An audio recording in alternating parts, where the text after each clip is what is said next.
Historia de la filosofía, por Nicolás Abagnano, volumen 3, 105, parte sexta, la filosofía del romanticismo, capítulo 11, el positivismo social, 636, Comte, la divinización de la historia. El sistema de política positiva va dirigido explícitamente a transformar la filosofía positiva en una religión positiva. Tiende a fundar la unidad dogmática, cultural y práctica de la humanidad. Unidad que, rota por la decadencia del régimen teocrático y por los primeros escarceos del espíritu positivo, no ha sido todavía restablecida. Esta unidad no es solamente, debido a esto, la unidad de una doctrina, sino también la de un culto, de una moral y de una costumbre. Comte, en la obra citada, aclara todos sus aspectos. El concepto fundamental es el de la humanidad, que debe ocupar el lugar de Dios. La humanidad es el gran ser como conjunto de los seres pasados, futuros y presentes, que concurren libremente a perfeccionar el orden universal. Los seres pasados y futuros son la población subjetiva, y los seres presentes la población objetiva. La existencia del gran ser implica la subordinación necesaria de la población objetiva a la doble población subjetiva. Esta suministra, por una parte, la fuente, y por otra, el objetivo de la acción que sólo aquella ejerce directamente. Nosotros trabajamos siempre para nuestros descendientes, pero bajo el impulso de nuestros antepasados, de los cuales derivan a la vez los elementos y los procedimientos de todas nuestras acciones. El privilegio principal de nuestra naturaleza consiste en el hecho de que toda individualidad se perpetúa indirectamente a través de la existencia subjetiva, si su obra objetiva ha dejado resultados dignos. Se establece así, desde el principio, la continuidad propiamente dicha, que nos caracteriza más que la simple solidaridad, cuando nuestros sucesores prosiguen nuestros objetivos como nosotros hemos seguido los de nuestros predecesores. Estas palabras de Comte demuestran claramente la inspiración última de su pensamiento. El concepto de humanidad no es un concepto biológico, aún admitiendo que también lo sea, sino un concepto histórico, fundado en la identificación romántica de tradición e historicidad. La humanidad es la tradición ininterrumpida y continua del género humano, tradición condicionada por la continuidad biológica de su desarrollo, pero que incluye todos los elementos de la cultura y de la civilización del género humano. Comte pone de relieve continuamente la sabiduría y providencia del gran ser, que ha sabido maravillosa y gradualmente desarrollarse en sociedades primitivas, teológica y metafísica, para alcanzar la edad positiva, que anuncia su plena madurez. Entonces, dice Comte, instituyó espontáneamente, primero, los dioses antiguos, después su único heredero, el dios de las religiones monoteístas, para guiar, respectivamente, su segunda infancia y su adolescencia. Los elogios dirigidos sinceramente a estos tutores subjetivos son otros tantos homenajes indirectos a la sabiduría instintiva de la humanidad.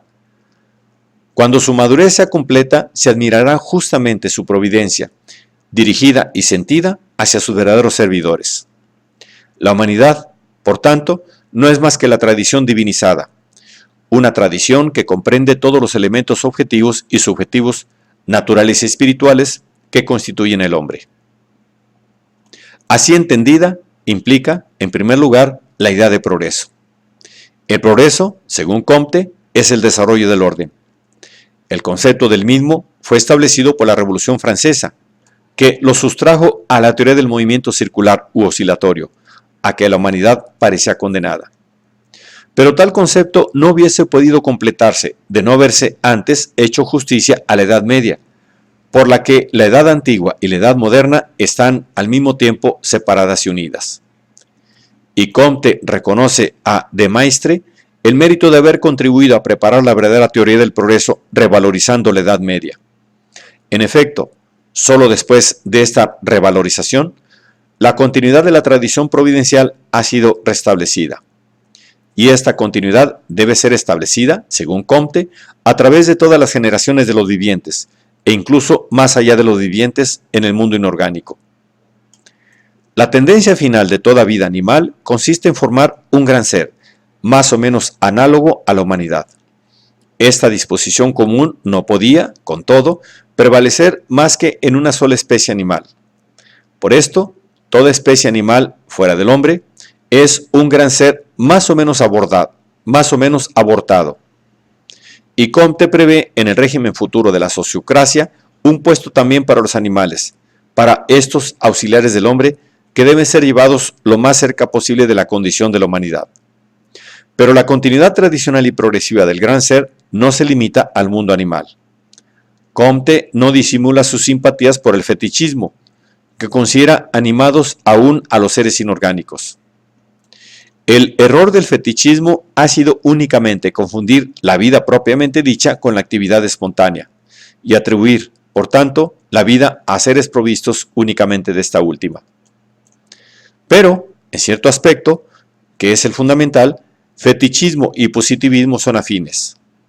Ambos ven en todos los seres una actividad que es análoga o similar a la humana, y así establecen aquella unidad fundamental y progresiva del mundo, que se expresa en la teoría del gran ser. A través de esta revalorización del fetichismo, el mismo mundo de la naturaleza inorgánica se le aparece a Comte como parte integrante de esa historia universal que ve sintetizada y reasumida en el gran ser. La idea romántica de la realidad como revelación o manifestación progresiva de un principio infinito, que al término del proceso aparece en su plena determinación, domina así enteramente la doctrina de Comte, la cual, no obstante, la radical diferencia del lenguaje que emplea no se diferencia en su principio de la doctrina de Hegel. Ambas doctrinas concluyen divinizando la historia, que una llama humanidad o gran ser y la otra idea, pero que una y otra consideran como tradición, conservación y progreso, es decir, infinito y absoluto presente. La tendencia al absolutismo doctrinal y político. La llamada sociocracia, de que Comte se erige en defensor y profeta, es un régimen absolutista que deberá ser dominado y dirigido por una corporación de filósofos positivistas. Esta, dice Comte, es la constitución normal de la sociocracia. Bajo la presidencia doméstica de los representantes de su naturaleza, la humanidad coloca primero a los intérpretes de sus leyes, después a los ministros de sus designios y, finalmente, a los agentes de su poder. Amar, saber, querer y poder se convierten en atributos respectivos de 4 servicios necesarios, cuya separación y coordinación caracterizan la madurez del gran ser. Comte traza con minuciosos detalles el culto positivista de la humanidad.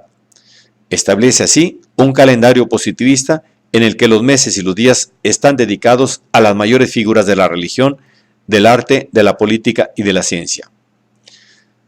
Finalmente, propone una nueva señal, que debería sustituir a la señal de la cruz de los cristianos y que consiste en tocar sucesivamente los principales órganos que la teoría cerebral asigna a sus 3 elementos, o sea, al amor, al orden, al progreso. Y en su último escrito, dedicado a la filosofía de las matemáticas, de 1856, en que se propone asociar la ciencia de la naturaleza con el sentimiento, pretende establecer una trinidad positivista. Al lado del gran ser, que es la humanidad, pone como objeto de adoración al gran fetiche, o sea, la tierra, y el gran medio, esto es, el espacio. Este último debe ser considerado como la representación de la fatalidad en general. La unidad final que la sociocracia debe realizar manifestará nuestra gratitud hacia lo que sirve al gran ser. Deberá, por ello, disponernos a venerar la fatalidad que domina nuestra existencia y a concebirla como algo que tiene su sede inmutable en el espacio, el cual aparecerá dotado de sentimiento, si bien no de actividad ni de inteligencia. Y en el espacio así entendido, deberán aparecérsenos impresos los conceptos, las imágenes y también los diagramas geométricos y los símbolos algebraicos. Estas últimas especulaciones de Comte demuestran solamente una desconcertante ausencia, en su autor, de sentido del ridículo. La moral del positivismo es el altruismo. Vivir para los demás es su máxima fundamental. Tal máxima no es contraria a todos los instintos del hombre, porque estos son exclusivamente egoístas. Junto a los instintos egoístas El hombre posee instintos simpáticos, que la educación positivista puede desarrollar gradualmente hasta hacerlos predominar sobre los demás. Y de hecho, las relaciones domésticas y civiles tienden a contener los instintos personales, a través de los mismos conflictos que ellos suscitan entre los diversos individuos. Favorecen, por el contrario, las inclinaciones benévolas que son susceptibles de un desarrollo simultáneo en todos los individuos. El positivismo, que muestra la unidad esencial del género humano en su historia, puede facilitar y dirigir la formación y los instintos sociales y formar un sentimiento social que se convierta en guía espontánea de la conducta de los individuos. La futura sociocracia estará en este aspecto dominada por el sentimiento más que por la razón, y concederá una parte importante a las mujeres que representan precisamente el elemento afectivo del género humano. El elemento sentimental o afectivo deberá, además, según Comte, estar presente en el culto debido al gran ser, que deberá ser objeto de un amor noble y tierno, inspirador de una activa solicitud de perfeccionamiento.